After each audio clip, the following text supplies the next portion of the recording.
It says, who called his servants and entrusted his property to them.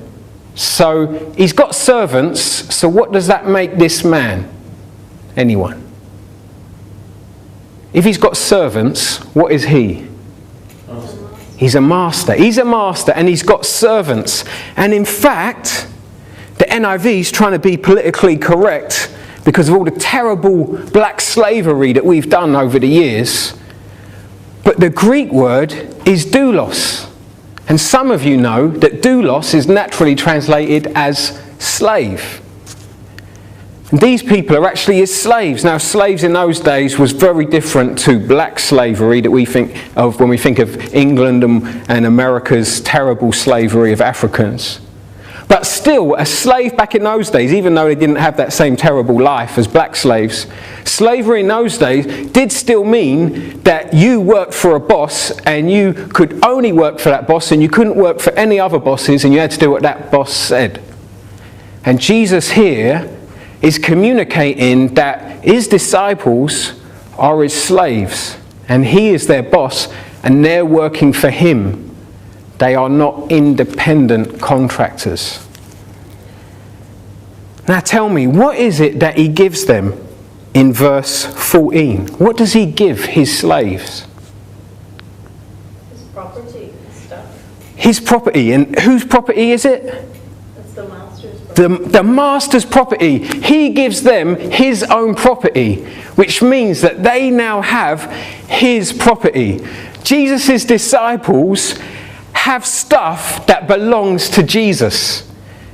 Now this is deep because this means that if you have put your trust in Jesus and you're one of Jesus' disciples, you've got something that belongs to Jesus. You've got loads of stuff that belongs to Jesus. What stuff do you have that belongs to Jesus? A body. A body? He owns your body, right? I mean, he made it. He owns it. What else? Money. Money, yeah. All the money belongs to God, yeah. All the money in the world belongs to God. The Queen can put her face on it, but it belongs to Jesus ultimately, right? What else? 1/10. Say that again. 1/10. Yes, your trainers. Yes, he owns your trainers. Nike Air, the air molecules in it. It even says in Colossians that everything holds together in him, which means Jesus is holding those air molecules together inside your Nike Air trainers. I don't know if the chairman of Nike knows that. But the air inside his trainers belongs to Jesus, and the trainers belong to Jesus. Anything else? Talent, as in like our talents, like natural talents. Yeah, so he owns the talents. Any talents we got are gifts that God has given to us. They don't actually belong to us. Is there anything else? Can you think of anything else that belongs to Jesus that we have? Maybe our plans? Our plans, yeah, there's a proverb about that, isn't it? Anyone know what it is?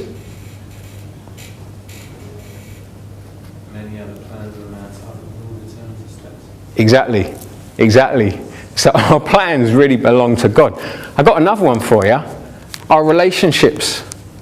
Our relationships. We call them our relationships, but they're actually Jesus's. Jesus owns them. So we've got a whole heap of stuff that belongs to Jesus. And why is that important? Why am I bothering to say this? Because we forget that. Don't we forget that so often? Don't we start thinking, these are my trainers, this is my shirt, my wife, my car. Don't we talk in this language?